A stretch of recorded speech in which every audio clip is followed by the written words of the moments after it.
I just dropped an engineer off, a mechanical engineer, and I was talking to him about some stuff. And I just want to say this to people. This might not be for the common man. This might be just for somebody who's an engineer.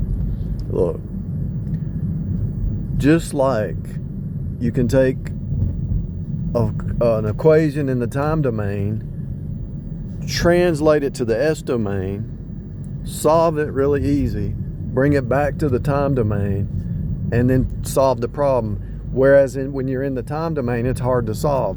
The same parallel is true in the natural mind versus the spirit mind. You can look at a problem inside time and you say, well, how am I going to fix that problem? Oh no, it's the end of the world.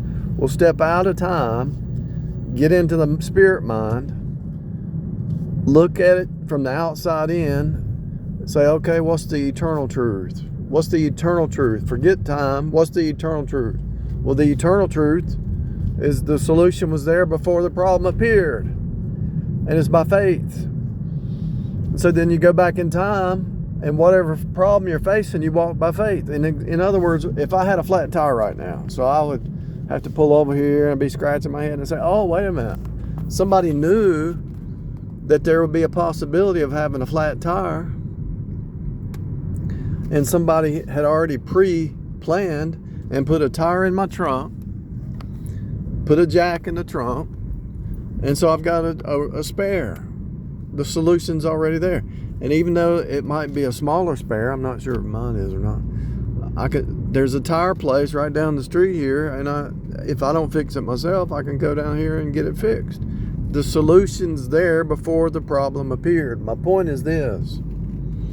What they're trying to do is take you out of the S domain and keep you in drama time. They're trying to keep you out of the spirit domain and keep you inside the T domain. And so just like the function, the Laplace transform switches from T to S to solve the problem really easy to bring it back to T. That's the way life is. And so if you walk by faith, you walk by the eternal truths, all the drama that hits you, all the craziness that hits you, it knocks you down, right? Oh no.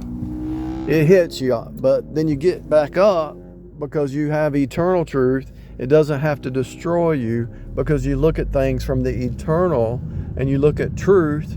Okay, example is all this craziness on the news of all this liberal left stuff.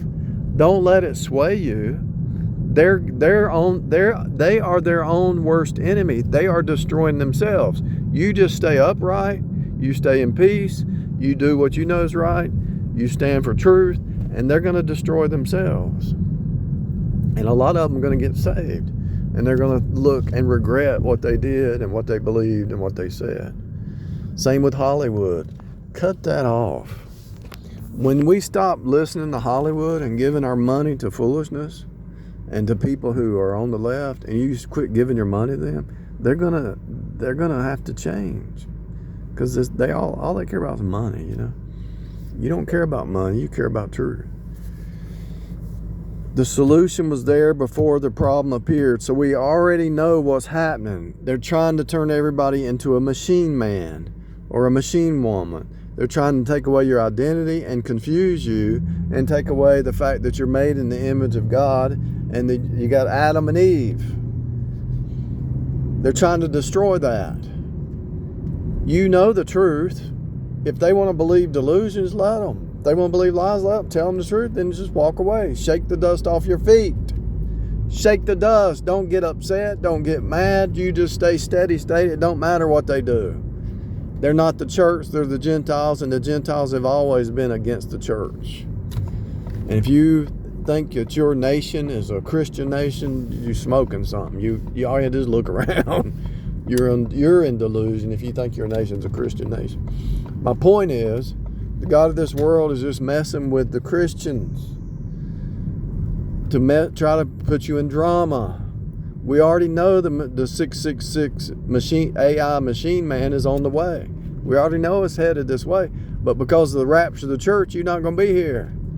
Yeah, they're trying to bring it, but they can't bring it. The devil can't do the 666 until God seals his saints, because the devil don't know how.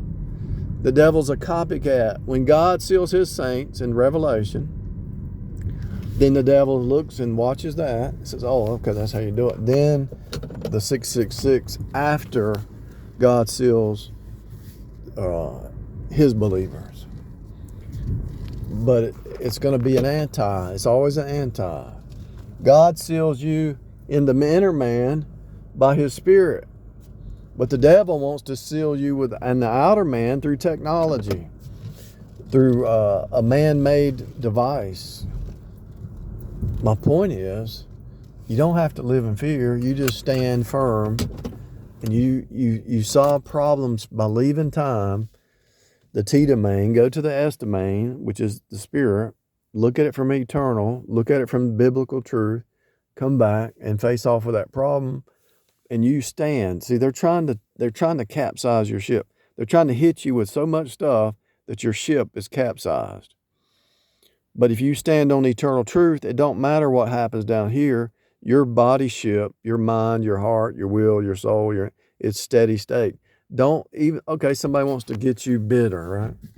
Somebody tries to hurt you or do you wrong or throw you under the bus. Just walk away. You don't need them. You don't need them. It doesn't matter. It don't matter who it is. It don't matter if it's a mama or a wife or a child or a friend, neighbor. Okay, they showed that they're the man's enemies in his own house. If they threw you under the bus, walk away. Make some new friends. What is my point? My point is, if you're looking at reality based on time, you're going to be fickle.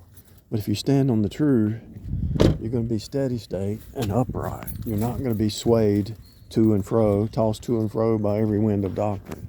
So all these people telling you lies, cut them off, because they're trying to capsize your ship.